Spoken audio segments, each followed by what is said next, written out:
Calling the meeting to order following our mid-morning break. We left off having approved certain elements of the proposed rules in 1150205. We now move on to discussion of and proposal of adopting the rules in 855-115-0315.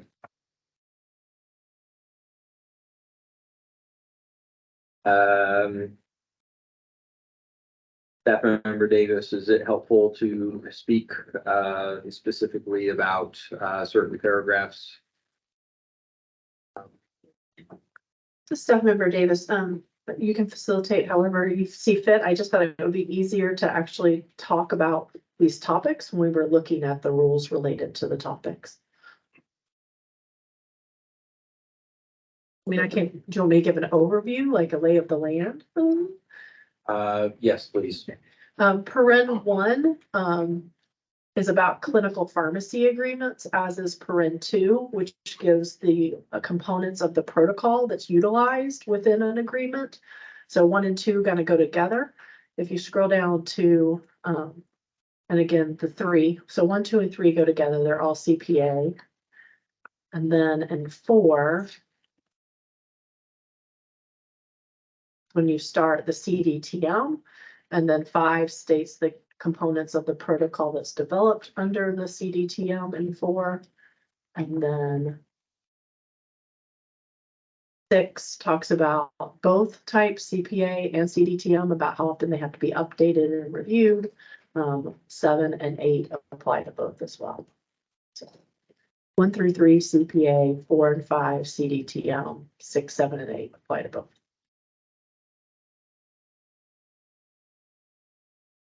So it seems as if we could parse them out as 1, 2, and 3, and so forth as you have presented.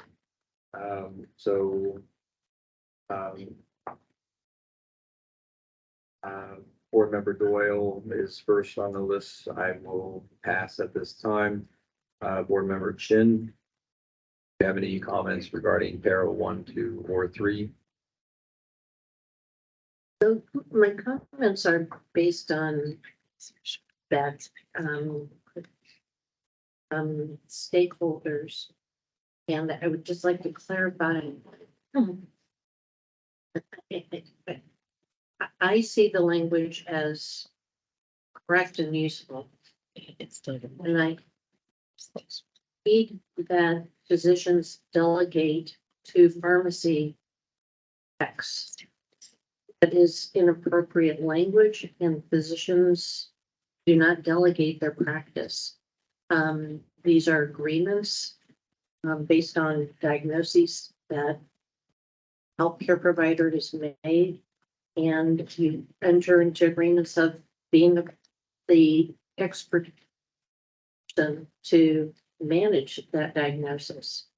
So when they talk about not being able to do hyperlipidemia and diabetes and INRs, all of that stuff is being done and should be done, but it's clinical practice agreements or collaborative drug therapy agreements that we've already been doing. Thank you, Board Member Patel. Remember, Patel, as I previously stated, we should not make any change. And if you want to make a change, I strongly suggested about 6, 7, 8 months ago, and I'm going to strongly suggest today that we should have RAC in the first place, not the work group. This substantial change, and it's going to not only impact the licensee public, it's also going to impact the underserved population as well. So I would remember, Jake, how does it impact them? What's changed about? That's what I'm saying. Like, I can't explain that in 3 minutes. You have to understand that how in the clinical pharmacy work, and we do have time limit. And there's a various stakeholders. That's what they are saying is going to impact the underserved population because they may be in the federally qualified health center. So I'm going to oppose, and I strongly urge, request, we should have RAC. This is going to be a going to be a big impact. And if you don't, there's going to be a real bill. I know that. Thank you. Board Member Doyle, Board Member Patel, I understand that.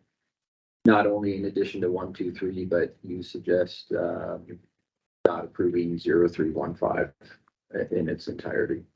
Remember Patel, yes. Board Member Beaman, Member Beeman, I am comfortable with the language as it is. However, this is not my area of expertise by any means, so it may make sense to me. I don't know about the impacts from that.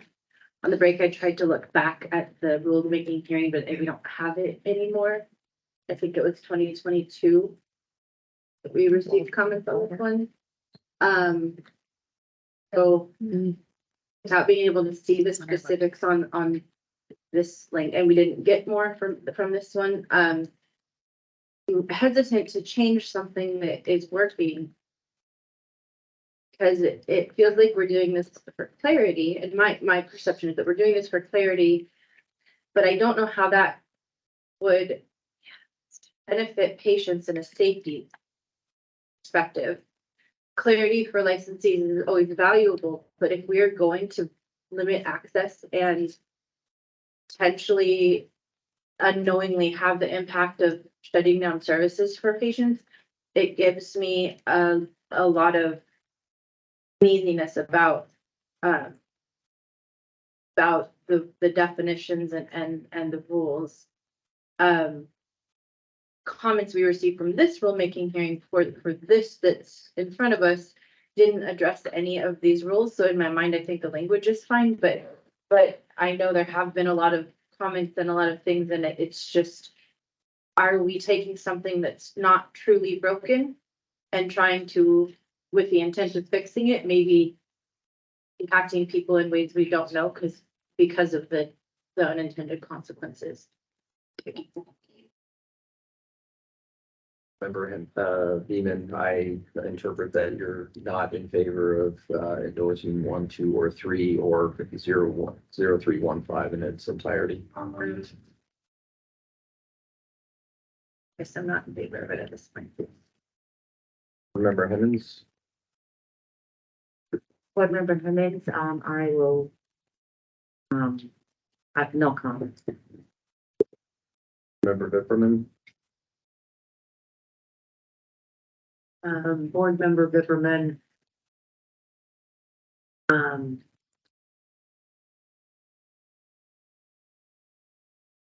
have any comment. Member DeBarmore,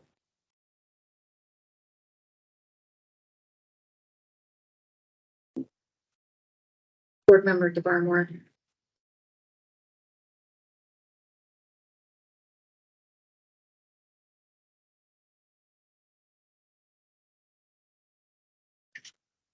Starting with this one as well.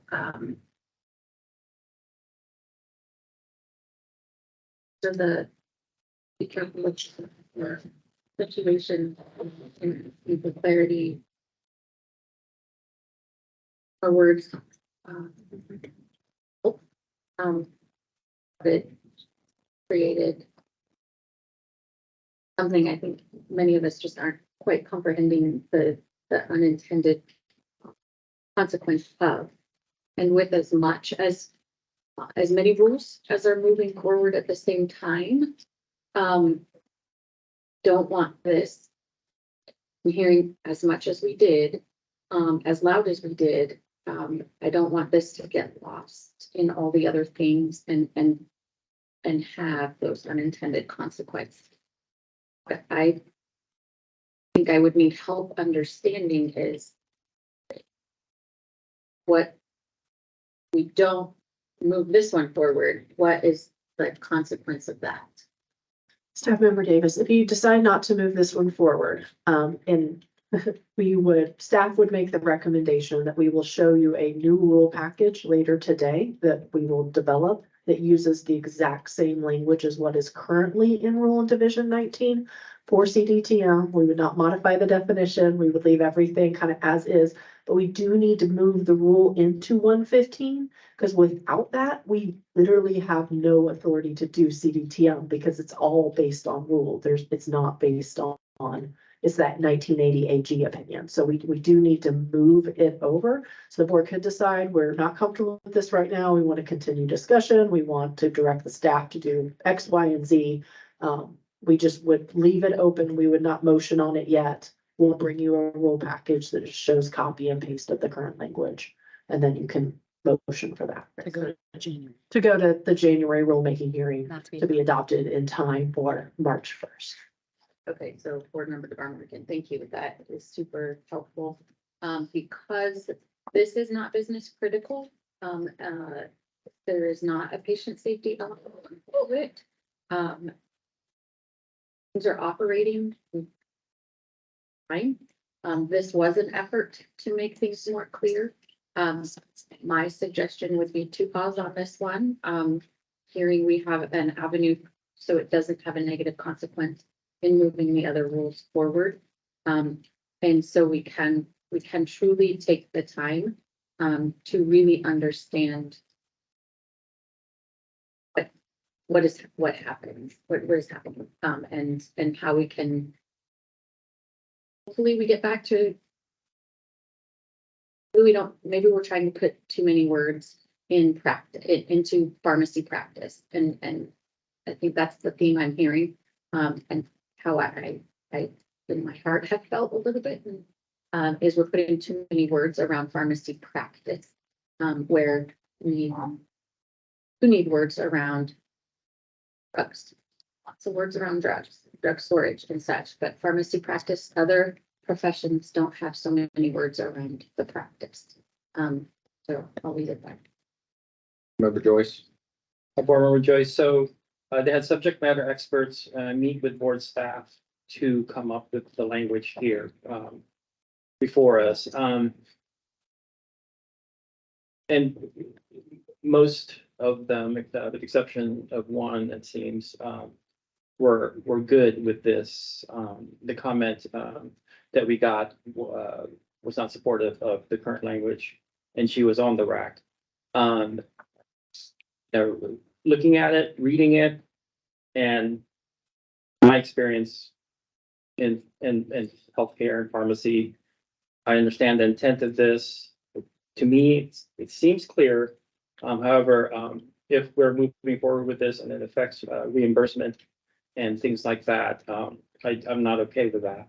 And I understand, I'm listening to the voices before me and their hesitation to move forward with this. So I'm gonna have to follow that consensus for now. Thanks.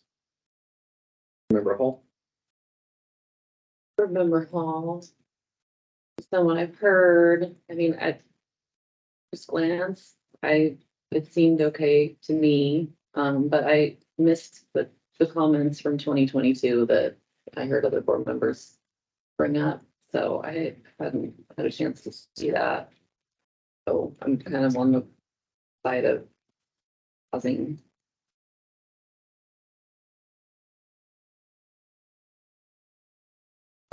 My interpretation from consensus of the board is that they don't want to move forward with 0315 in its entirety. Albeit the question at first was just pair 1, 2, and 3. Have I misinterpreted the board's will? I could be. So at this time, the floor is open for a board member to make a motion on 855-115-0315. Member Beeman? Board Member Beeman, I move that we not adopt OAR 855-115-0315. Second by board. Staff member Davis, just point of order. The motion should be you move to put it back into rulemaking. Because we're going to bring you another package later this meeting. Does that make sense? Okay. to strike that previous motion. I board member Beeman moved to put OAR 855-115-0315 back into rulemaking. Member Chin second. Member DeVarmar, yes. Member Hall, yes. Board member Hemmons, yes. Member Joyce, yes. Board member Viverman opposed. President Doyle opposed. Motion carries, with, board members Zimmerman and Doyle, opposed. Staff, is otherwise directed to, bring back some language, after lunchtime sometime today. Correct? Yes. Yes, Member Melton, yes. May I also make a comment, for the board members, if you would like to see rule hearing comments from November 2022 that board member Beeman mentioned, it's on our website. You can look at the December 2022 board meeting agenda. Mailing A is the rulemaking report that I provided and all of the attached written comments and any oral testimony that's presented during that hearing. Member Beeman, thank you. I didn't think of looking there. I was just in my world of my iPad, but thank you so much. Staff member Davis, can you please indicate what staff recommendations are for changing the language in 0005, considering So staff member Davis, we would not want to move forward, obviously, with 1 and 2, because we won't be changing anything. We're going to remain status quo. As for 3 and 4, I was just conferring with legal counsel over here. We also have a rule package later in this board meeting to send those 2 rules to rulemaking and add them to Division 6, which is really where they belong. Remember I said earlier that we had put them in Division 115 just for ease of people and understanding the rulemaking and that they weren't having to look in 2 different places. So you could either motion to adopt 3 and 4, that language, and it will go into 115. And at some later date in the future, we'll come back to you and say, we want to strike this out of 115 because it's now in 6. Or we could just put not motion to adopt any of this, knowing that language for 3 and 4 is in the package that we're going to send to rulemaking for permanent adoption to put it into 6. So options, that's maybe too much information, so you can go either way. You could just motion not to adopt the whole rule, or you could adopt 3 and 4 and not adopt 1 and 2 based on board's direction today. No, and for 0001, it would be appropriate to motion not to adopt it this time, or is that rather because there is something coming later? 0001, I believe we would do like we just did with CPA we are going to motion to put it back into rulemaking because we have a new rule to show you later in the meeting. Okay. So, So I'm gonna give this a try. I, board member Doyle, move to revert OAR 855-115-0001 back into rulemaking for discussion later today. We will not approve OAR 855-115-0005. Will approve OAR 115-0122 and approve OAR 855-115-0145. Point of order from board member Beeman. Point of order, I believe we need to reread 855-115-0122 because you left off the 855, it's not on the page.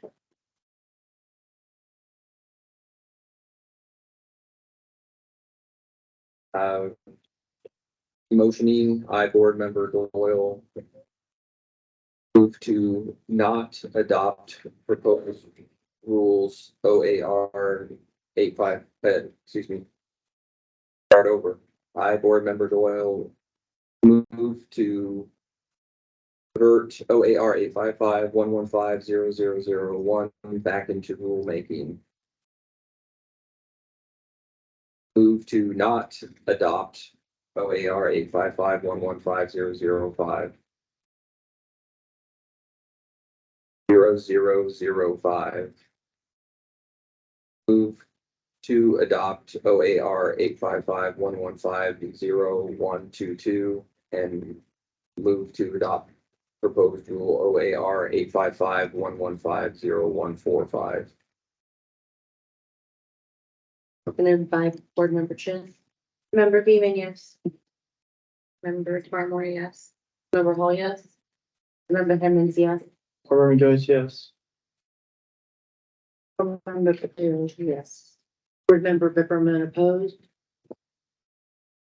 It passes with 4 voting Zimmerman opposed.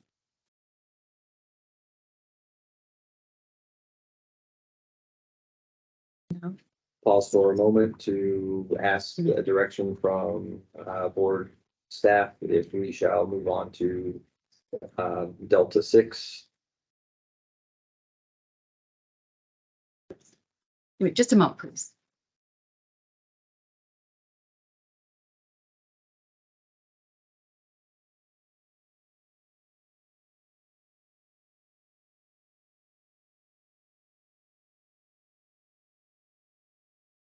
All right, staff member Melvin, again, this is D6 related to Division 125 Pharmacy Technician Prohibited Practices.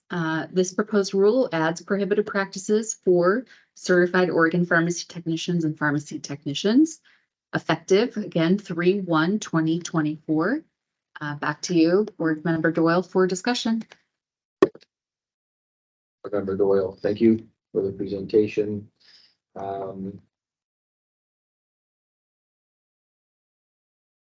We'll open the floor for feedback on OAR 855-125-0150. We begin with Board Member Chin. We currently have no comments. Member Patel.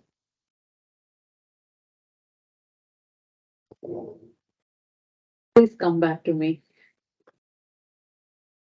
Member Beaman.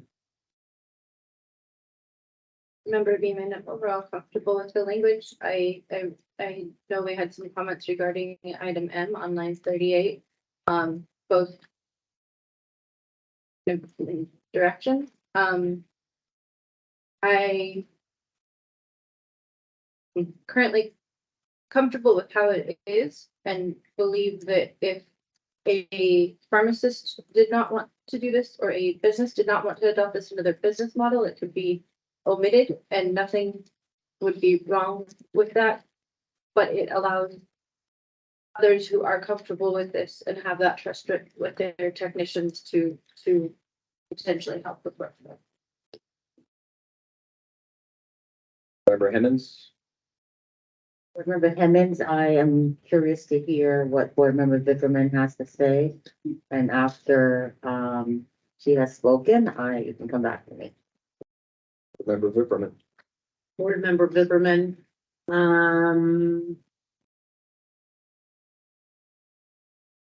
we worked on these for the last year. I have been opposed to many parts of these because technicians have no formal training. The state does not require any training. I would not be in favor of removing the M as there's a lot of medications that sound alike in the C2, and I think it's we're putting a lot on our technicians at this point with the new rules. I think something, it could be revisited at some point when we're more comfortable doing the tasks that we're asking them to do or telling them to do now. Without any formal training. So that there's that. Also, I just wanted to, make mention of N. I'm concerned about the supervise, direct and control a licensee. Because again, we have supervisors that are technicians. And that is, and those supervisors that keep, things moving forward. They are the trainers of technicians. Well, they're the people who tell the trainers what, who's gonna do what. I'm concerned because, says direct and control, which when you are training a technician and you're just a technician, you are directing them, and that is a contradiction of this, rule. I do that all the time, so if this goes into effect, I would be potentially in violation, and I don't like that. I think that, training is an important part of technician, accessibility. We have technicians who are training that are 3 weeks old, and they're training their new ones, so they're training them wrong. And, I'm concerned about that. I believe that a trained technician can do an awesome job. Unfortunately, if we put these rules in that says that we are limiting supervising, directing, and control a licensee, I think that would be a problem. It would be a problem for me because I'm a rule follower. A minute. That's it. You have one more. I'm good. I'm a rule follower. That's it. Have one more. I'm a rule follower, and I,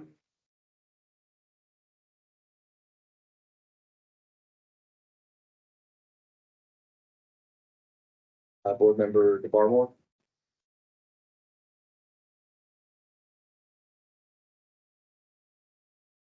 Board Member Barmore, I unfortunately missed the October meeting where there was additional robust conversation around this topic.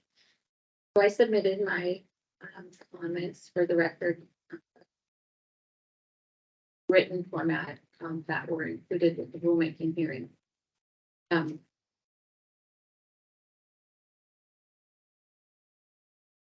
Don't feel it's necessary for us to restrict us unless we do have a statute or another regulation, federal regulation, whatnot, that points it, or we've encountered a patient safety issue that we're trying to solve too. Good thing is, board member Bipperman may use your mind, as a technician can't take an oral prescription for a C2, so would not have to worry about mixing up those. Since there are a lot of best practices out there that a technician can receive, similar to how interns receive those trainings and skills when they're learning how to do this particular task. They learn it on the job as well. And have extremely competent technicians out there. I do not discredit your concern at all. There is a shortage of technicians that has led to us trained technicians assisting in the training of others. I acknowledge that. It does not mean they are not competent and cannot do these tasks, and the pharmacist does take full responsibility in the end. For N, what I may recommend is we put the word independently supervised. Would that clarify. That makes the difference, is adding the word a technician independently supervising, directing and controlling. Or in the absence of a pharmacist, at something of that nature, because, or for the record, it is not what we're intending. It's.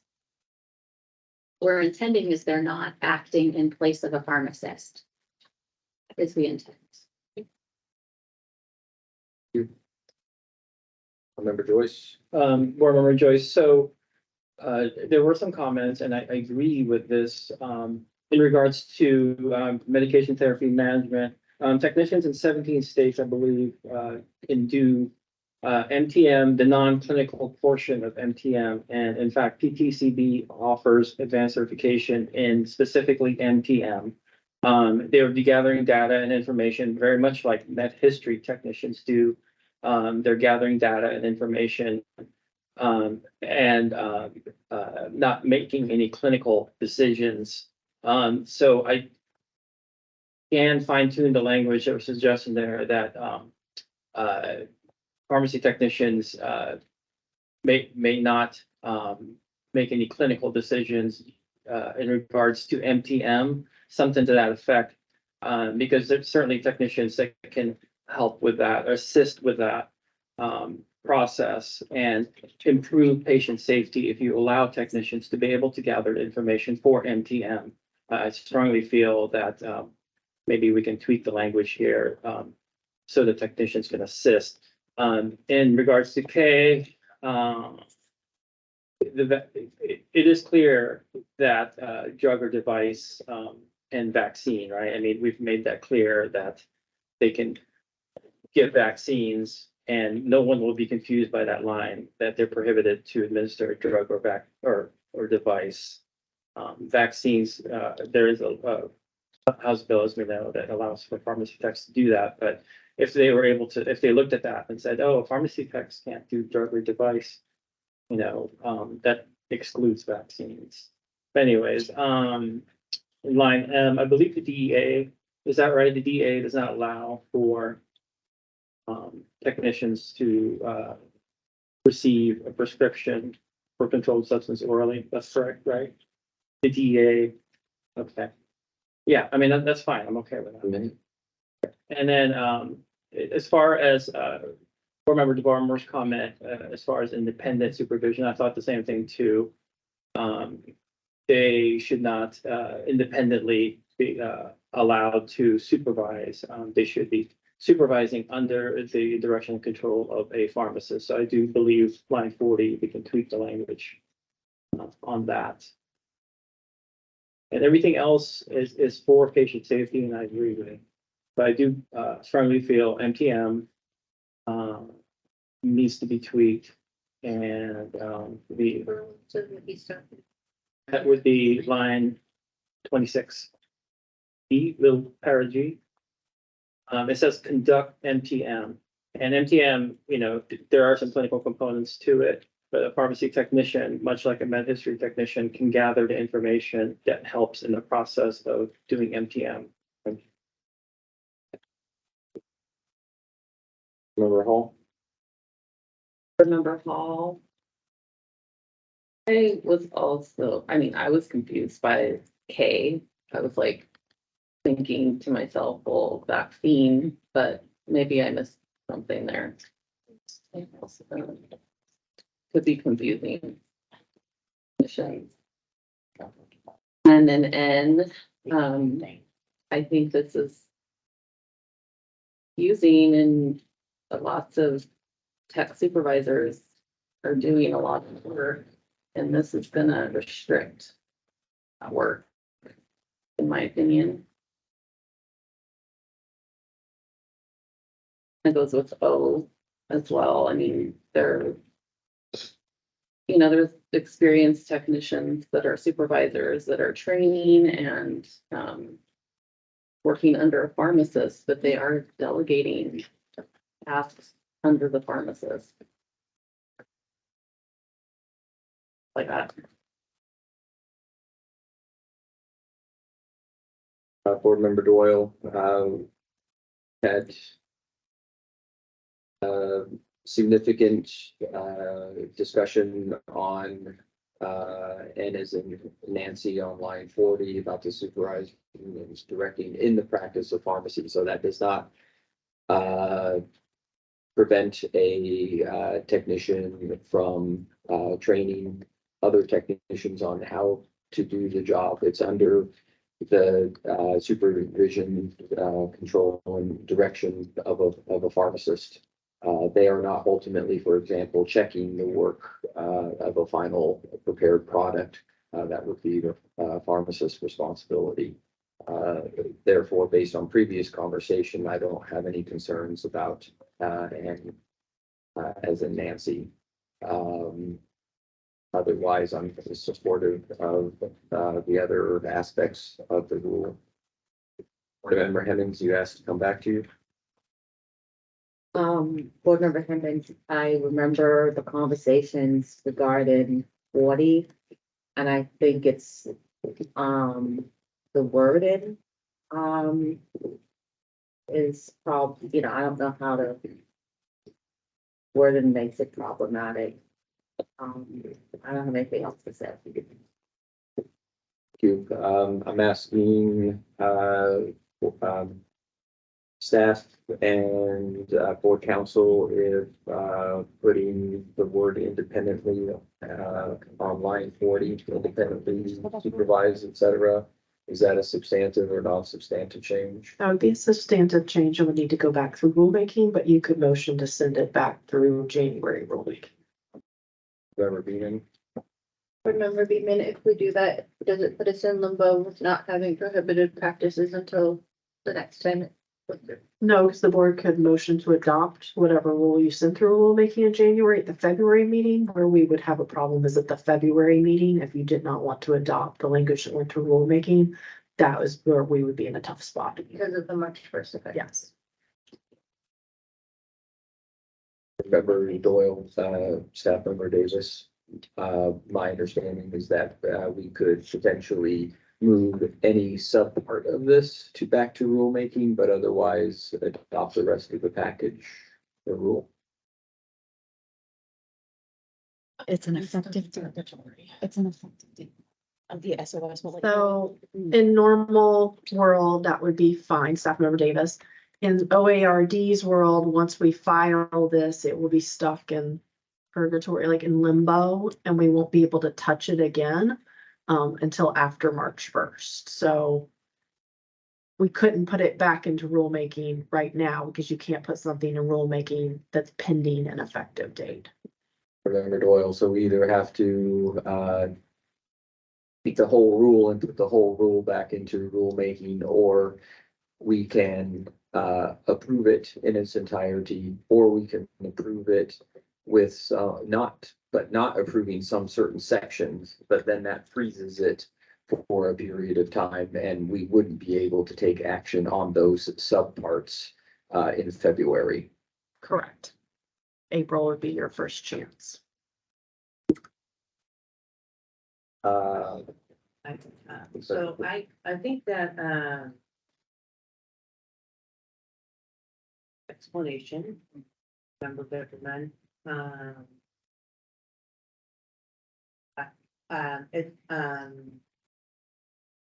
unless, I would be comfortable with the whole. Okay, thank you. I will ask board members of those three options, which is their preference at this time. Board member Zipperman is offering approve all. Board member DeBarmore.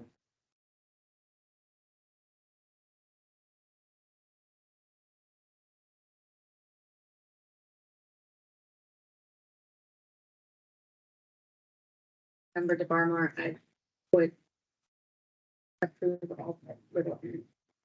I think adopted and was added in this rulemaking, so it would be similar to what we've done in other sessions. With the caveat that these rules would be then frozen for a period of time and action on other pieces wouldn't be actionable. That was the change for this rulemaking. That one was added. It was not there before. The previous rulemaking. The filing. Yes, between the two rulemaking hearings, that line was added back in. But it's all new rule language because it's going into 115. We're not modifying get the adopted. current rule. We're pulling up the filing just so you can see it's all black and underlined. So it doesn't like. You can choose not to adopt M, like you could take it out. And you could move forward with adopting the whole rule. That's the board's the rest. decision. Yeah, With all the rest. Okay. you could strike Alright. any of the particular lines. Okay. My position is I would be comfortable moving all forward. Except for M. Nice. And then, and if there wanted to be further discussion on that, would have to be after March 1st. Correct. And so that would be potentially April or June meeting. Is in Mary, little M. Yes.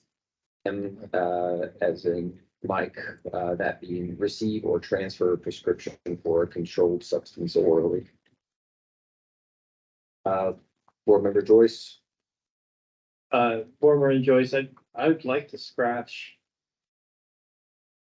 G, do a pair of G if possible. M as well.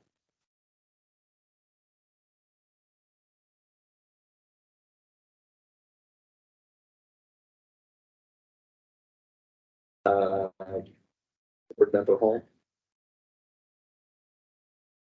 Member Hall. Fine with striking G and M. I don't agree with N.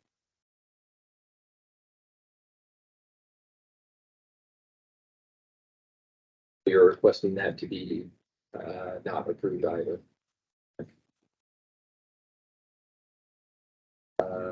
Board Member Doyle, I approve all. Member Chin, Member Chin, would respectfully disagree with, Article G. That there's a difference between MTM and being between medical history. When I think of the medication, think of medication therapy management, it's the management that's the key. So I don't recommend removing G. And on little M, I can be fine with that. Little N. But revise it when we can get it back.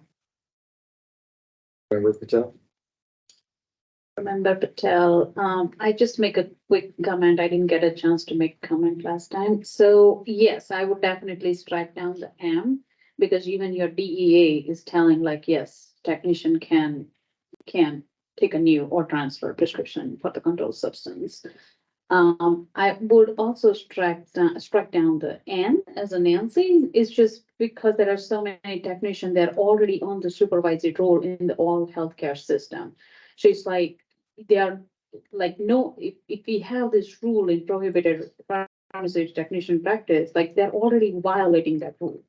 So either we have to strike down or either we have to make some modification like what Board Member Deborah suggests that individually, independently. I would strike down M and N both. as in Mike in November. Mike and November. Member Beeman, Member Beeman, thinking back to comments on this and then also hearing the discussion.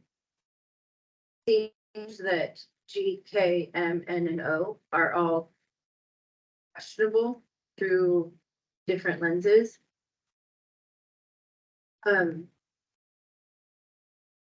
a lot to strike it. So my initial feeling is to send back to rulemaking. I don't love that it puts us in such a tight space for future.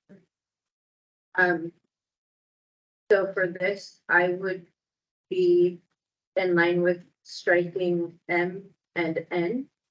I think N is going to have the biggest impact on way systems are currently run and the way words are currently used, and I understand this aligns with statute, but I know we went all around these words a couple times. But it's still not clear, and that still doesn't help patients if we're gonna offset the way things are being run and make people feel that if they're just doing their jobs, they're going to be in violation of the rules, when that's not the intent. And yes, it's on the record, that's not the intent, but it still begs for clarification. So I would be in favor of striking M and N. And then holding for future discussion, even if it is after the rule goes through, if there is not clarity on G, K, and O. Superintendents, I would like to see, reframing of little n as in Nancy.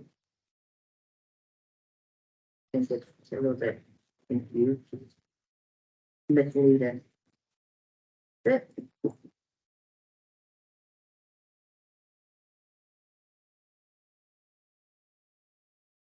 Are there any other comments with regard to OAR 855-125-0150?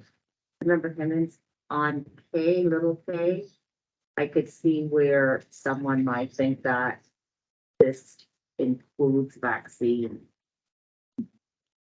I don't know, can we put excludes vaccine next to that? Definitely Davis. Board members Barmore? Board Member DeBarmore. So this is, when you look at this stand alone, yes, I could understand that, but this is a part of a bigger packet, a bigger group of rules where there is clear rules that allow a technician to give vaccine and direction on what training they need. So, E is in J, they can't prescribe the vaccine, but they can administer. They just can't administer anything but the vaccine. That's why I think why we need to be clear that there does need to be a prohibition. That they can't administer anything else. But we do have a section already that says they can administer vaccines, but it's a separate section. Remember Hemmings, okay, thank you for that. In reading this, I think for us, it may seem clear because I think we're coming from a very different, I don't want to say something that's insulting, but, our health literacy, our literacy level, is different than I think those who this applies to. So I think, if it's confusing to any of us, can you imagine how it might be confusing to others and being able to know, oh, I should go here because this other section says this. This kind of, no, in doing research, when we write anything, we use a 5th grade reading level as a benchmark. Whenever you're giving materials to patients, but I just think it's something that we need to think about. It's might be easy for us to know where to find things, and we're confused. So if we're confused, I can't even begin to imagine how pharmacy techs might be. And I have another question, Board Member Bickerman. I know I'm at time. Why do we have certified Oregon pharmacy technicians and pharmacy technicians if they're both have to abide by the same rule? Should there be a difference with someone who's certified? Certified to me means you have an additional level of training versus someone who's not certified. So why is it a blanket rule for both? Why would I bother to get certified if I can do the same thing as someone who isn't certified? Member Doyle, I appreciate the question. We've had a lot of conversation. There's a convoluted history with regard to COPT and PT. Board Member Vipperman has been a staunch advocate for certification, and that certification enabling pharmacy technicians of that classification to do more than pharmacy technicians themselves. But historically, we've not been able as a board to separate them because we are allowing certified pharmacy technicians in part as certified by another governing agency. Most of the certified technicians will be enabled by their employers, maybe to potentially do more or less than a pharmacy technician. But I appreciate your question. Right now, it's out of scope for the business at hand, and we can reopen that discussion at a later time. Board Member Hemmings, the reason why I think it's in scope is because when we're looking at this and we're trying to figure out, for example, in little n, supervise, more than likely, probably the person who's doing the supervision is certified. We cannot make that assumption, and right now, we as a board don't have a way to differentiate between COPT and PT. Okay, thank you. Member Bean? Member Beeman, I have a question for staff. We've heard back on how questions are answered when licensees have asked for guidance. Are the conversations we have in the board meeting and given that with, especially, I'm specifically referring to item N as in November. If a licensee were to call for clarification on the intent of that, are they going to be able to be given guidance that we're trying to make very clear here in the meeting that we're not intending to not have technicians train other technicians, or is it going to be a less informative answer that they're allowed to be given?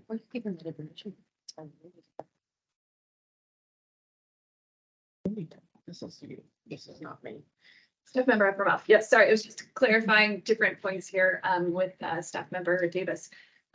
Yeah, so I think the clear component of the discussions we've been having here related to when board members individually have strong feelings or comments related to rules, that's not going to reflect how staff would answer a question that someone asked, because that's a personal opinion. That's not the will of the board, right? So that's why staff and board president Doyle does a really great job in trying to circle back to make sure there is a majority and that is the will of the board, so that staff, if there is clear will of the board on something, could communicate that, right? So if we get clear direction from the board at this moment in time that the what was N to supervise, direct, or control a licensee in the activities that constitute the practice of pharmacy as defined in ORS 689005, or assisting in the practice of pharmacy as a prohibition of what a tech can do.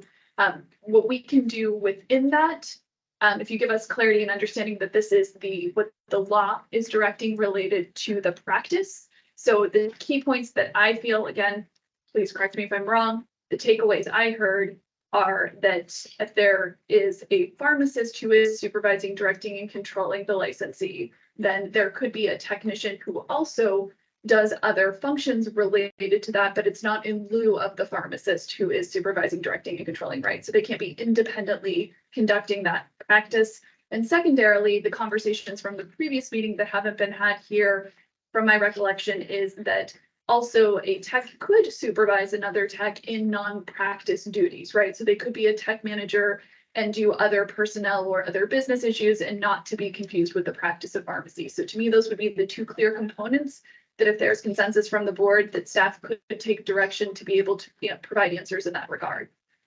Thank you. Thank you.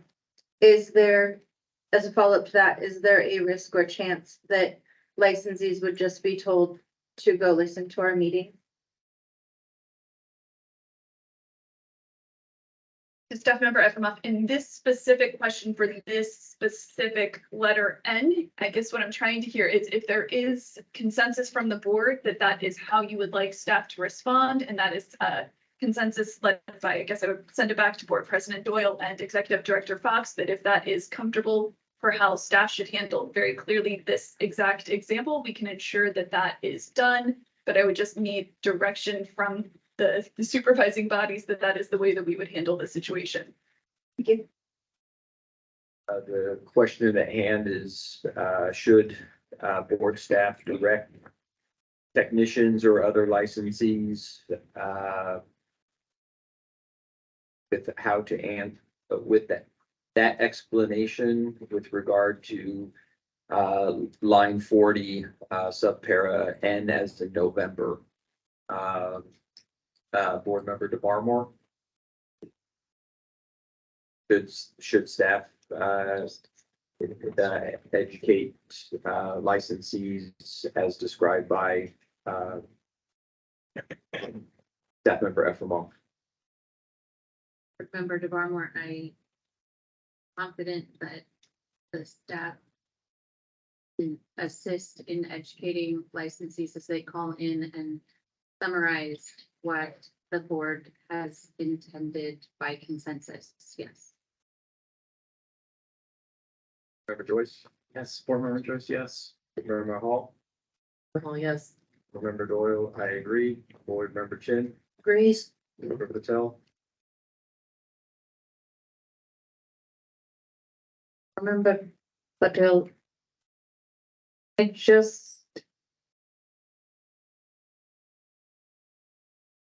I want to trust, but I don't want to hear then when licensee asks, and then I hear that go ask your lawyer. That's the one concern I have. So if you just say, yes, we are educate licensee, yes, we will provide the summary of this meeting and what was our intent was. I will be fine with it. member Hevens. I'm sorry, board member Beeman. Board member Beeman, appreciate the response and the answer, and I like to hear that if we can start thinking of that. I asked in specific for N because it causes so much confusion, but there's other pieces of this that still had clarifications on. So do we have to direct on every piece of this rule, or in this rule, this conversation is, we can say, like for G, conduct MTM, if a licensee calls in and says, what, so my technician cannot assist me in this, it can be clarified, or do we have to vote and give you the directive on each and every item? This is staff member Efremov. I think, getting into the weeds a little bit, if someone asks a question related to that these rules aren't even created currently, staff would respond to that related to what is permitted in the law, right? The law already allows technicians to assist in the practice under the supervision, direction, and control of a pharmacist. So that would be the response we currently are giving today when asked questions of this nature.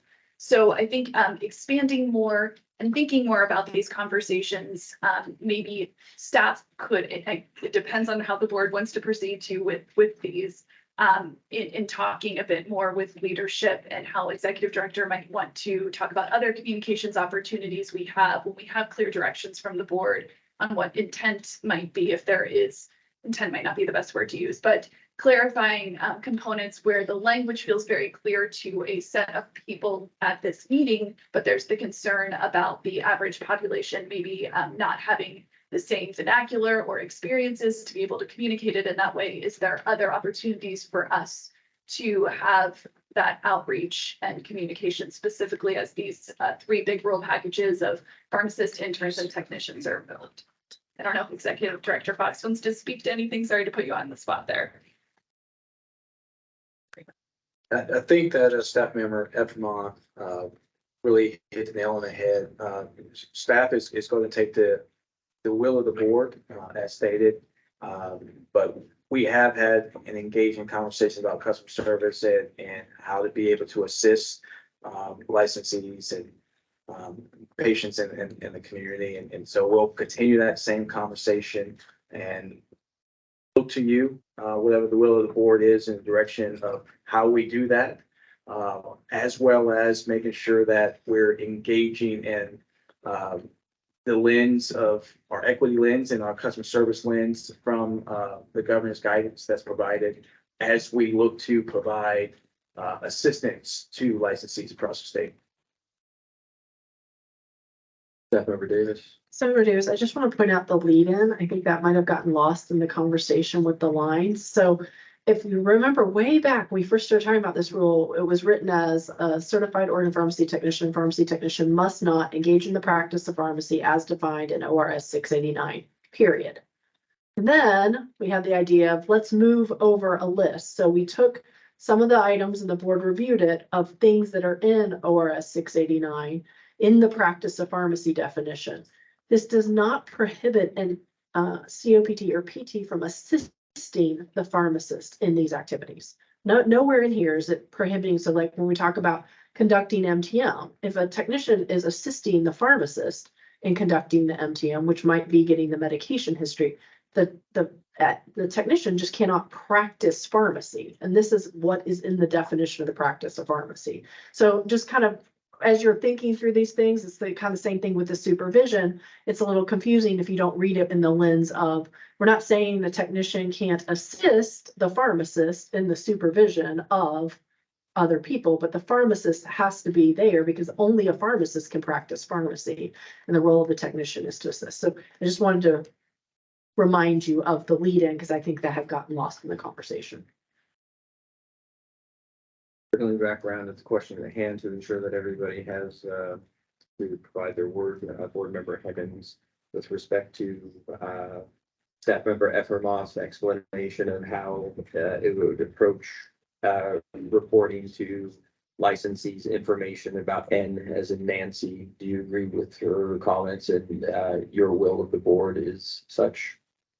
Board Member Hemmings, I appreciate the comment, but I would actually prefer that we did it right in the actual rule that the licensees will be actually referring to avoid them having to call here to find out what it is. What does it mean? It should be easy to understand.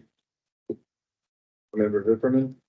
Member Peppermint, thank you, staff member, Davis, because if you could box that and, box it and put it out there. I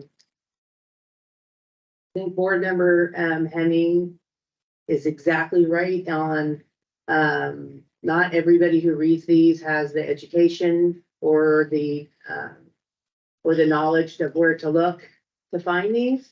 And that's unfortunate.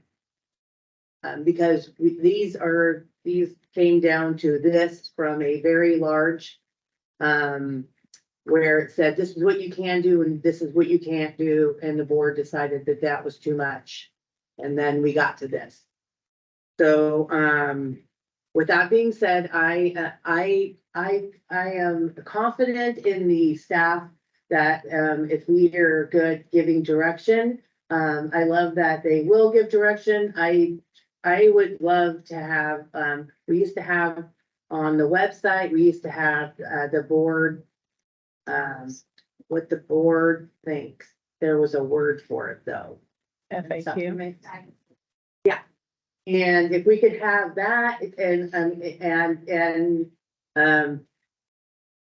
write it in language that we could read, that, you know, a technician can read, because again, they have no training, they have no formal education, a lot of them. I mean, even though I have a bachelor's degree, doesn't mean that I can go and read all these. I think that would be ideal.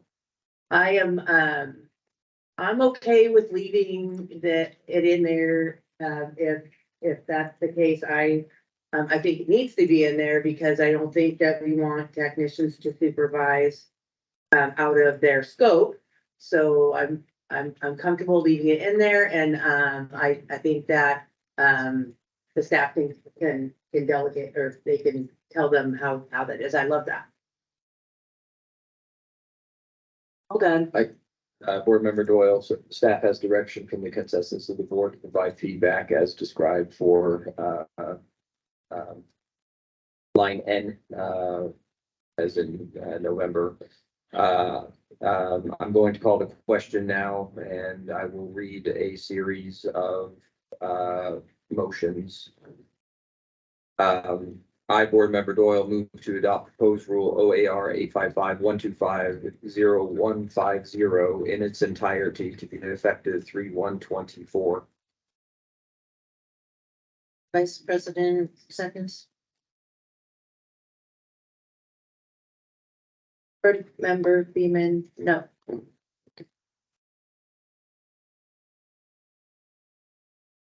Member DeBarmore, no, sorry.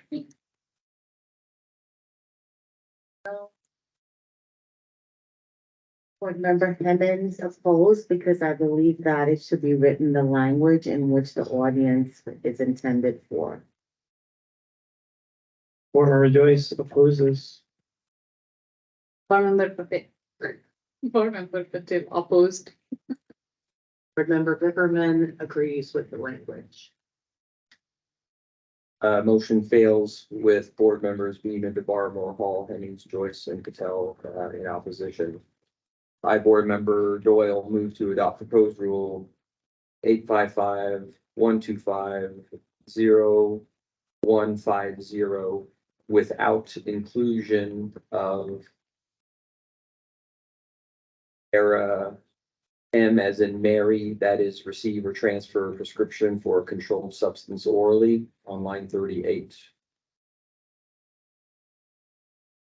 Second by, Excuse me, and to be effective 3/1/24. Vice President Shin.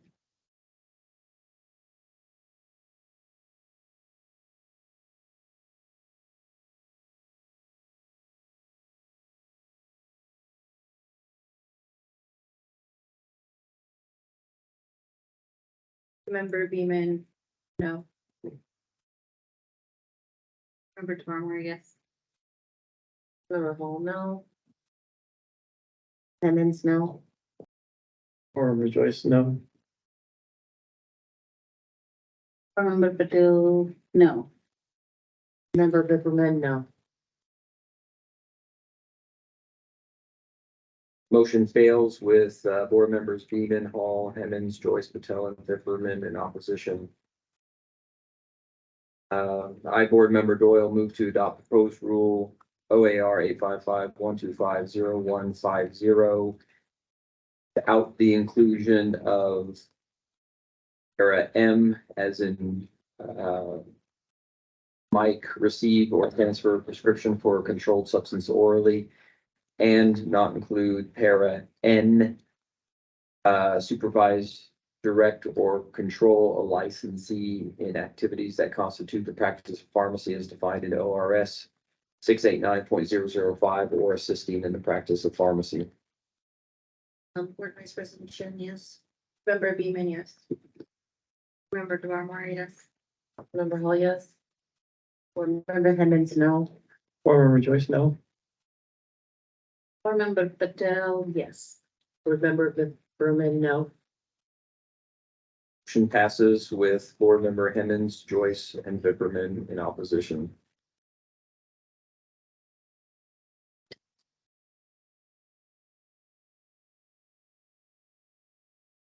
Now move to the e-package numbers. I note that it's 11:55, and so we have approximately 1/2 hour for continuing to work on this before we move to the next slightly different item. So that would be package E as an echo. Let's refer back to staff. So staff member Davis, we discussed this exact rule yesterday as a temporary rule in mailing C. I have no new information to add. It's just the permanent language. So I would just hand it back to you, President Doyle, for board discussion. I am just asking if there's any board member that would like to speak to this. If so, please indicate as such.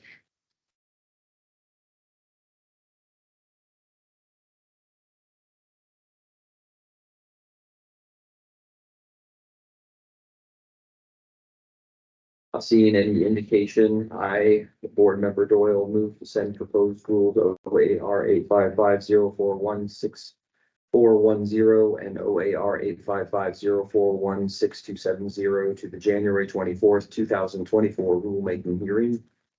Board Vice President Shin, second. Member Beeman, yes. Member DeBarmore, yes. Member Hall, yes. Member Hemmings, yes. Lori Joyce, yes. Member Patel, yes. Member Viverman, yes. We'll now move on to rule package E as in Echo 1. Staff Member Davis. This is the board's first review of repeals for Division 1, which is our procedural rules to repeal the division in its entirety. The board adopted Division 104, which is universal rules, in August 2023. Those rules become effective 3/1/2024, at which time they will replace Division 1. Division 1 needs to be repealed effective 3/1/2024 to allow Division 104 rules to become effective. And I need to say, repeals it at 11:59 PM on 2/29/2024, and I will make sure I say that right for all the rest of the packages. And Division 104 becomes effective at 12 AM on 3/1/2024. Member Doyle, I open the floor for any questions from board members.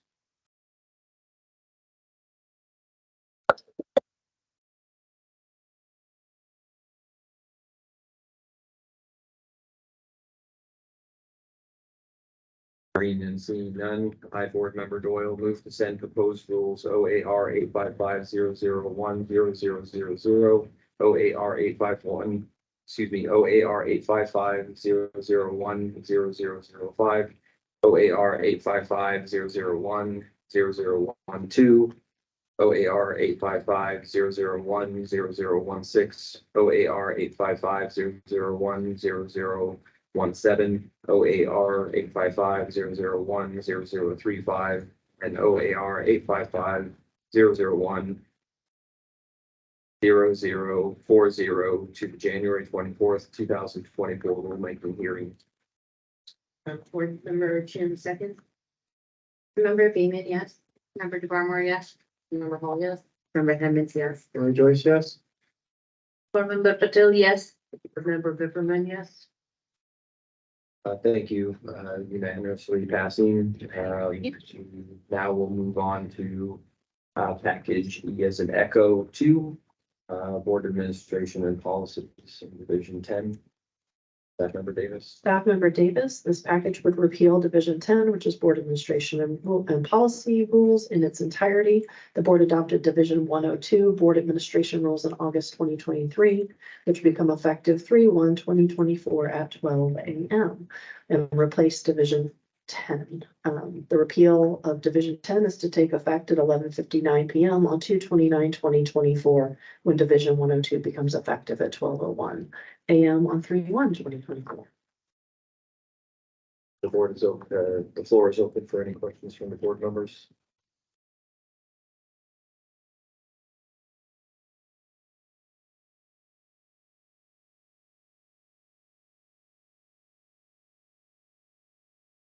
Hearing and seeing none, I, board member Doyle, move to send proposed rules OAR 855-010-0005, OAR 855-010-0015, OAR 855-010-0016, OAR 855-010-0018, OAR 855-010-0021, OAR 855-010-0035, OAR 855-010-0100, OAR 855-010-0110, OAR 855-010-0120, and OAR 855-010-0130 to the January 24th rulemaking hearing. Board Member Chin, second. Board Member Beaman, yes. Member DeBarmore, yes. Member Hall, yes. Member Hemmings, yes. Lori Joyce, yes. Board Member Patel, yes. Member Viverman, yes. Unanimously passes. Now move on to package E as an Echo 3, speaking about pharmacists from Division 19. Staff Member Davis. Staff Member Davis. So this would be to repeal Division 19, which is pharmacist rules in its entirety. The board adopted Division 115 pharmacist rules in August 2023, effective 3/1/2024 at 12 AM. which replaces Division 19, which needs to be repealed, effective 2/29/2024 at 11:59 PM to allow the Division 115 rules to become effective. Member Doyle, thank you. The floor is open for any discussion. Yes, Board Member Vibram. Board Member Viverman, I noticed that in the package, it says the version shown below is currently being considered for permanent adoption. Does it matter if we send this to, that's not gonna cross over or anything, right? I'm gonna make sure. It's not marked out.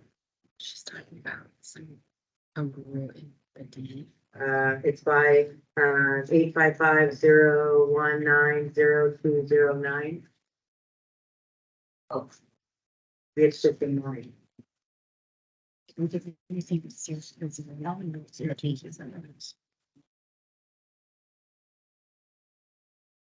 It's line 943. Are you in the E3 package? Okay, thank you. What's your saying, 940? 943. Okay, we did some back. These are Oh. line numbers. It's 943.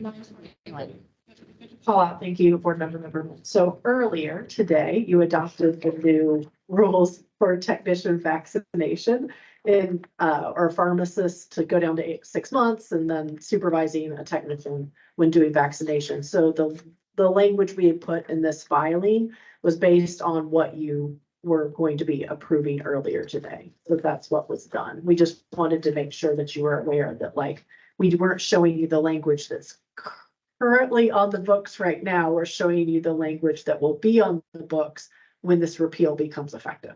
Does that make sense? Because we're amending the rule and then we're repealing the rule. Thank you. Staff Member Melvin. I'm sorry, Staff Member Davis mentioned that we're amending the rule, and I was just gonna mention it was up in mailing D. So you guys motioned earlier to adopt D, so I'm going to file the version that you saw in mailing D, which you're also seeing right here. And then we're gonna turn around in January and repeal it, correct? Or February, sorry. Remember being, and just because we've had a lot of changes and back and forth, that holds true for line 851 and line 871 in this document too. It is regarding. Yeah. It'd be 0270, 0280, and 0290. They're all the same. We will file the updates and then we will file the rulemaking notice, and then you will decide if you want to do the repeal in February. Any other further questions from the board?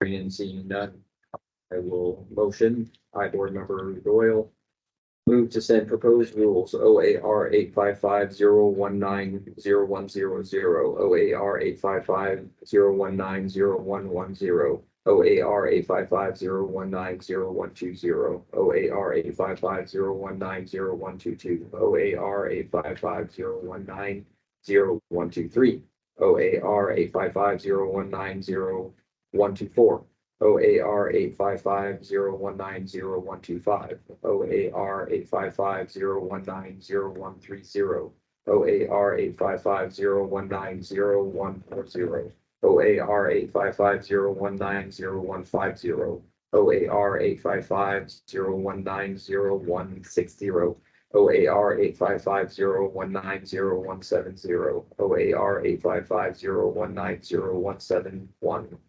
OAR 855-019-0200, OAR 855-019-0205, OAR 855-019-0210, OAR 855-019-0220, OAR 855-019-0230, OAR 855-019-0240, OAR 855-019-0250, OAR 855-019-0260, OAR 855-019-0265, OAR 855-019-0270, OAR 855-019-0280, OAR 85501902990, OAR 85501903000, OAR 85501903110, and OAR 855019046 to the January 24th, 2024 rulemaking hearings. Seconded board member Chin. Member Freeman. Member Barnard, yes. Member Hall, yes. Member Hemmings, yes. Member Joyce, yes? Member Patil, yes. Member Bipperman, yes. Motion unanimously passes. Now move on to package E as an Echo 4, pharmacist prescribing. Staff member Davis. Staff member Davis, so this has the same scenario as what we just went over because we were adopting all the new vaccination protocols into Division 20. So there's one rule, I think 330, I can't remember the number of it, but it's towards the very last rule. You're seeing there you go. It was 300, was close. Okay, so this would repeal Division 20 pharmacist prescriptive authority rules in its entirety. The board adopted Division 115 for pharmacists in August of 2023. Those rules become effective 3/1/2024 at 12 a.m., which will replace Division 20. Division 20 needs to be repealed effective 2/29/2024 at 11:59 p.m. to allow the Division 115 rules to become effective. Back to you, President Doyle. The floor is open for the board for any discussion.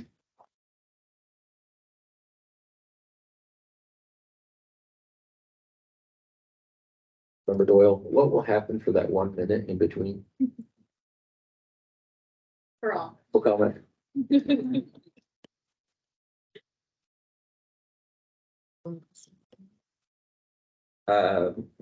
Sorry for the digression. I, board member Doyle, move to send proposed rule OAR 85502000110, OAR 85502000120, OAR 85502000200, and OAR 85502000300 to the January 24th, 2024 rulemaking hearing.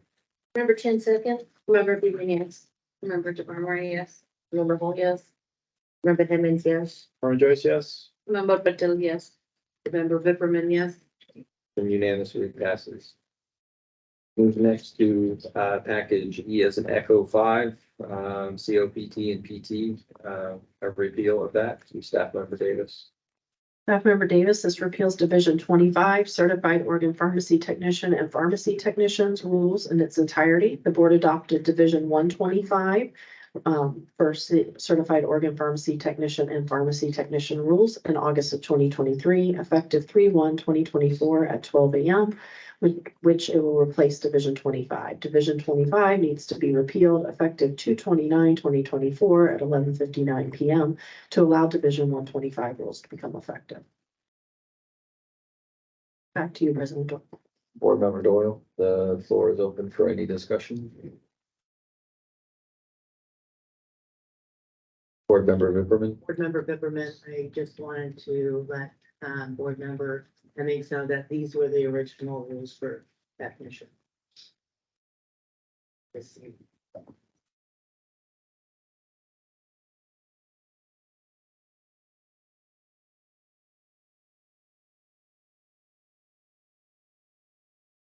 Seeing any further discussion, I, board member Doyle, move to send proposed rules OAR 85502500001, OAR 85502500005, OAR 85502500010, OAR 85502500011, OAR 85502500012, OAR 85502500015, OAR 85502500020. OAR 85502500023, OAR 85502500024, OAR 85502500025, OAR 85502500030, OAR 85502500035, OAR 85502500040, and OAR 85502500050 to the January 24th, 2024 rulemaking hearing. Board Member Chin, second. Board Member Freeman, yes. Member DeBarnmore, yes. Member Hall, yes. Independence, yes. From Joyce, yeah. Remember Petrol, yes. Board Member Bipperman opposed? Motion carries with board member Riverman opposed.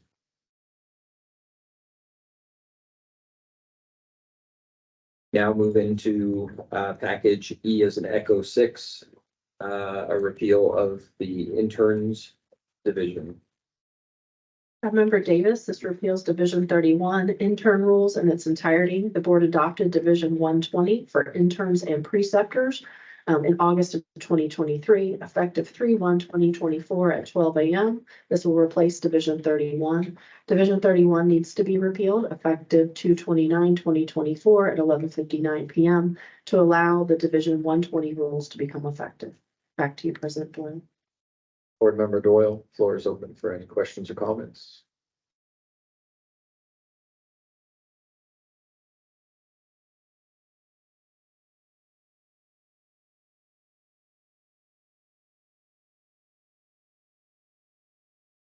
Seeing and hearing none, I, board member Doyle, move to send proposed rules OAR 855-031-0005, OAR 855-031-0010, OAR 855-031-0016, OAR 855-031-0020, OAR 855-031-0026, OAR 855-031-0030, OAR 855-031-0045, OAR 855-031-0050, and OAR 855-031-0055 to the January 24th, 2024 rulemaking hearing.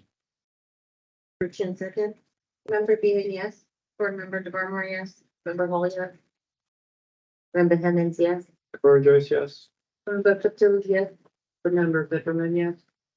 Motion unanimously carried.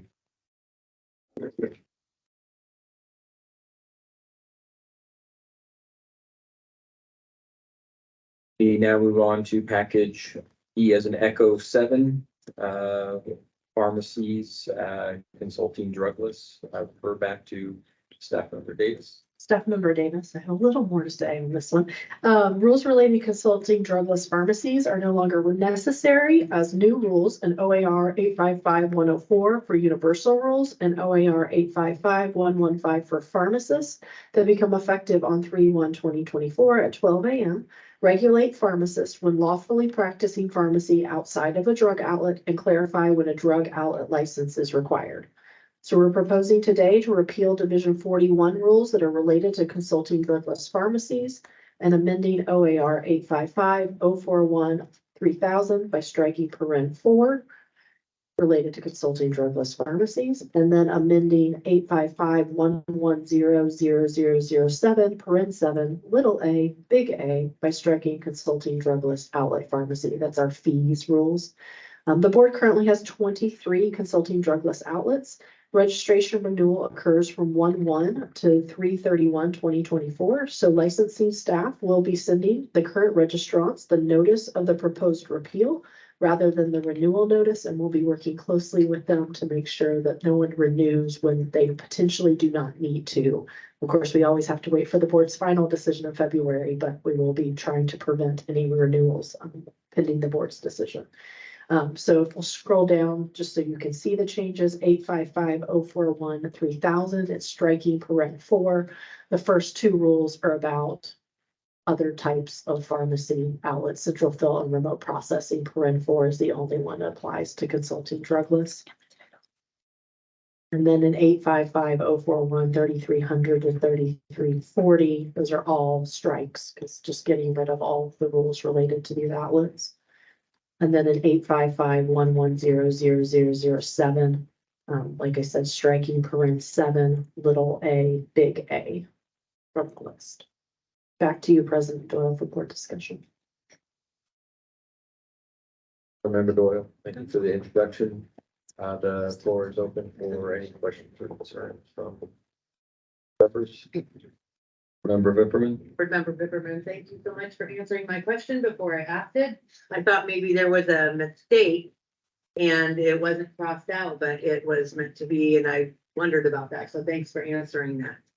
I have no other questions. Board member Viverman, for clarity, what crossout were you referring Oh, to? well, see down here, it says 85511, all the fees and whatnot. See, they're not crossed out. Well, they're not meant to be crossed out. I thought perhaps Just the one. we're appealing so much that No, just the one line on line 274. It's the Just the only one line. The only amendment. I just wanted to make sure that it wasn't a mistake and they were supposed to be marked out and they're not. The questions from the board?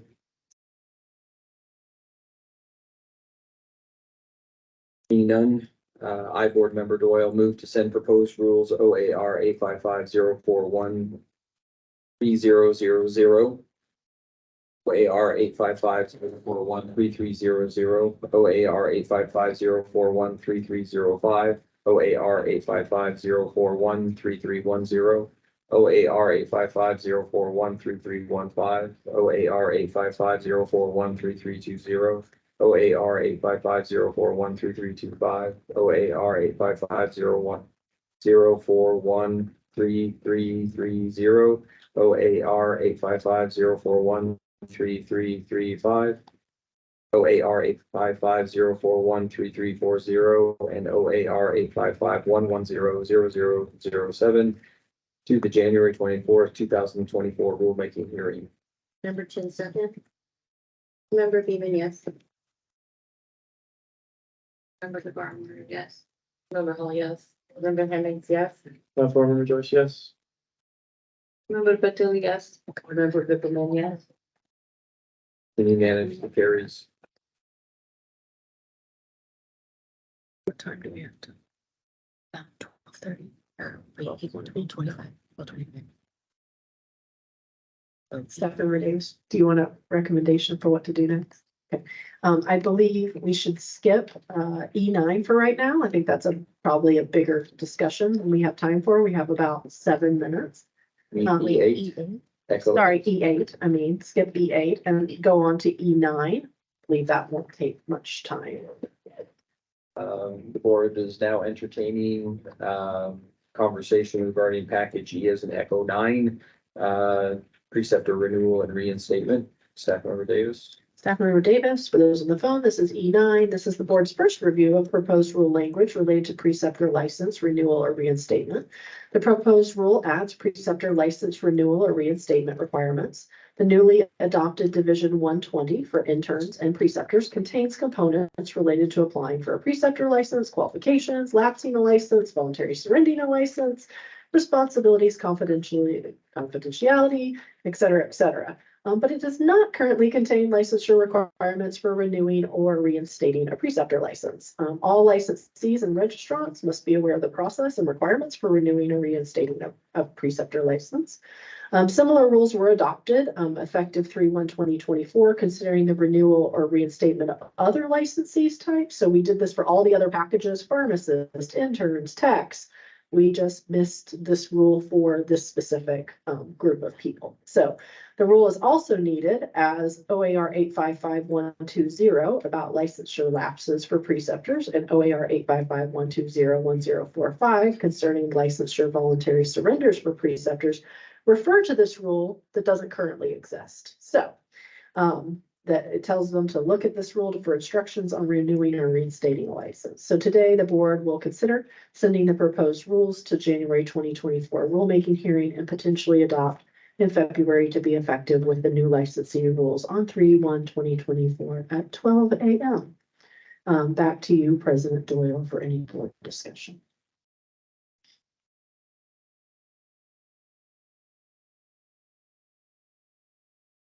Of the board.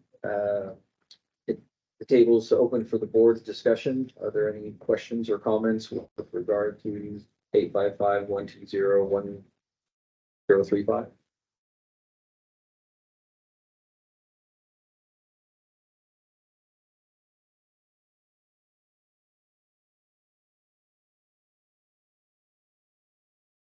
Not hearing any, we'll move forward with the motion. My board member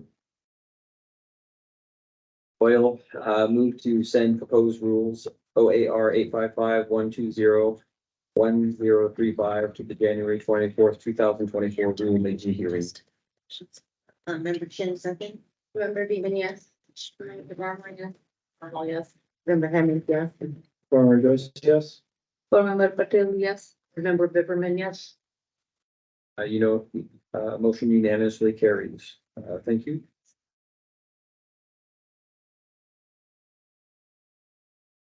Staff Member Davis, Staff Member Melvin is pulling up the drafted, rule I had in my pocket in case the board had decided that they wanted to use the old CDTM language. I think we already have pretty good board consensus that you would like to move forward with that, so she's going to get that up on the screen and then allow you to motion. The new 855-115-0315, with the current language for CDTM from Division 19. No modifications, no changes. Just a second.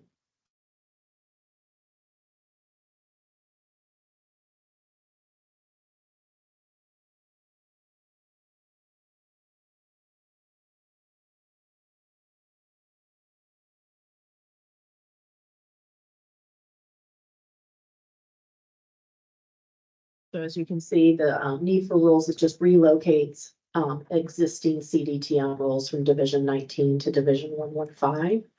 And then if you scroll down, it's just, it's all the same. It's just, it's a copy and paste of the language from Division 19.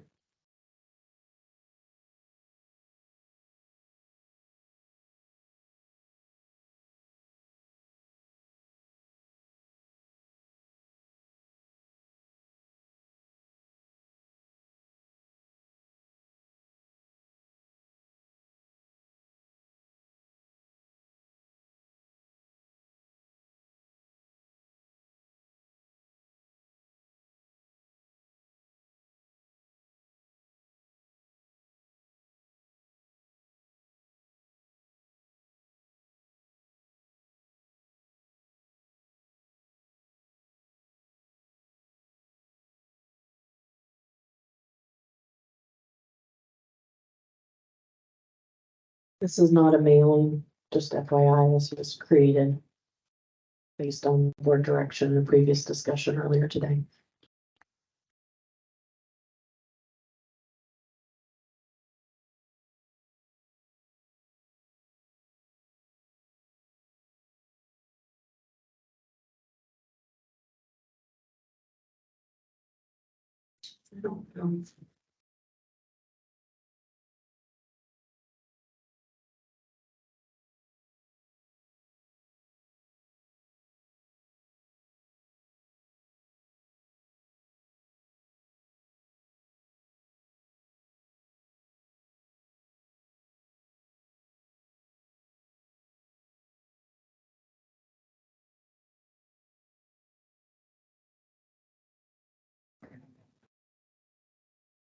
Member Davis, can you please redirect me with the request of me? Back to you for any board discussion and then a motion. Board floor is open for any questions or discussion with regard to stating or continuing to use the definitions as listed here in 855-115-0315. That please get it down so I could read it in. Just tell me when.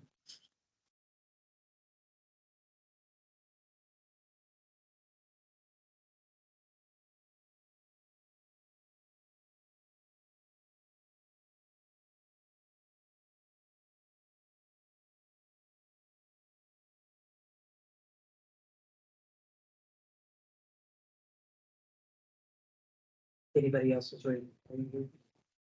Down more, thank you.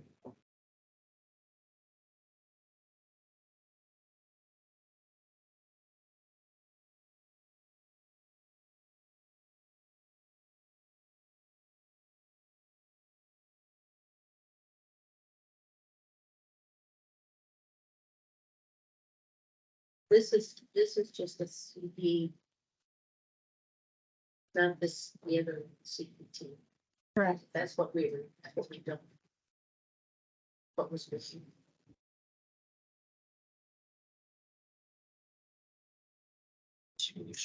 Mhm. Can you repeat the question to the microphone and So this is only for the.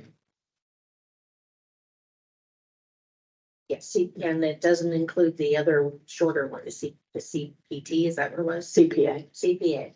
So that's what we were trying to clarify with, because people are doing both, but they all think it's under this. That was staff member days. That was our understanding from meeting with the work group, but this is the way it is currently in rule. And since we have kind of a deadline looming, we'll revisit this discussion in April. Remember the farmer CPAs in statute. CPA is in statute. It just doesn't have a rule.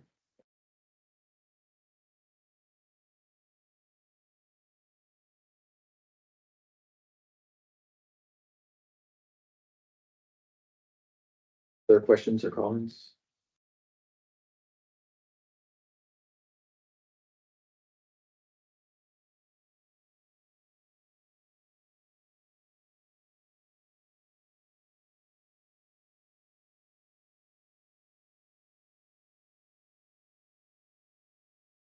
Bring that and move forward. Is this a staff member, Davis and Melvin?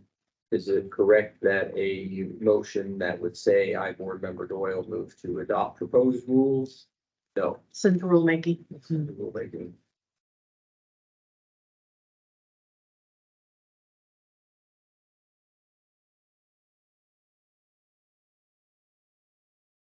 I, board member, move to send proposed rules OAR 855-115-0315. The January 24th, 2024 rulemaking hearing. Member Chin second. Point of order. You didn't say your name, you just said board member. I just want to make sure we're legit, so. I, board member Doyle, move to send proposed rule 855-115-0315. The January 24th, 2024 rulemaking hearing. Member Chin second. Member Beaman, yes. Member DeBarmore, yes. Member Hall, yes. Member Hemmings, yes. Board member Joyce, yes. Member Patil, yes. Member Viverman, yes. Unanimously in favor, motion passes. At this time, we will, discontinue, rulemaking, procedures and switch gears. We have a special guest who has joined us in the room.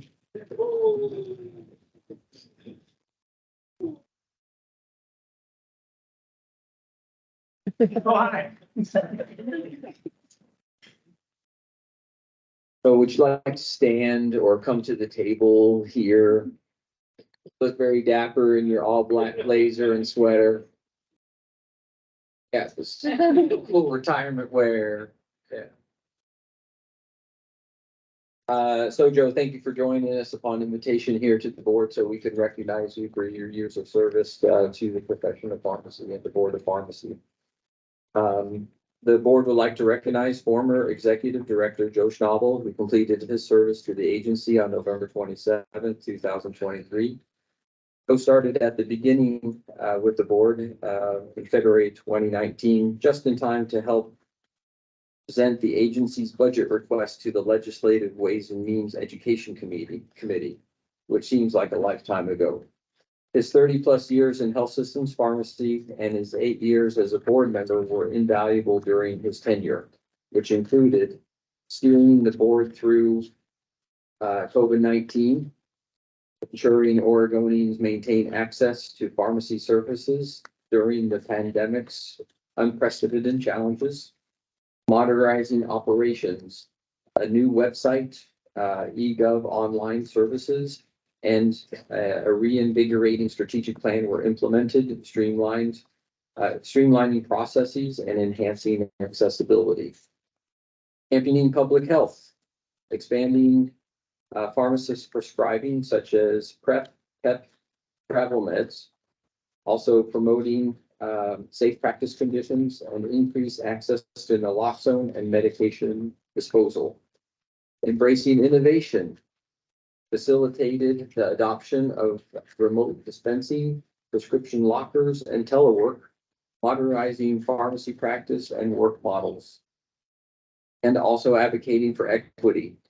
Implemented initiatives like dual language labeling, interpretive services, and prescription readers, improving access for diverse communities. Co's dedication leaves a lasting impact on the board and countless Oregonians. His leadership and achievements will be deeply missed, but his legacy will continue to inspire future endeavors. The members of the board and agency staff wish him all the very best for his well-deserved, well-earned retirement. And again, thank you for your years of service. In recognition to that, also have a commemorative plaque for you. Should we stand together?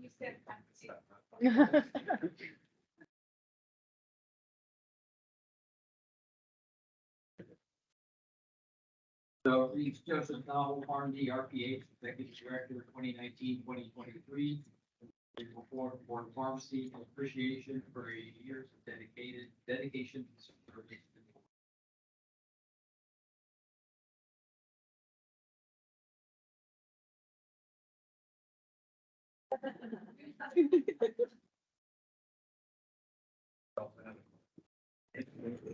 And we all like we can stay for lunch.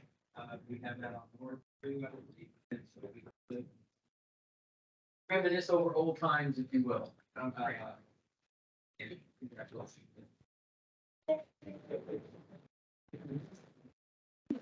One thing, so nice to see this board, if you're asked to come to the board, you have to say yes. Thank you. The time now is 12:33. We'll break for lunch for 1/2 hour and resume open session at 1:03 p.m.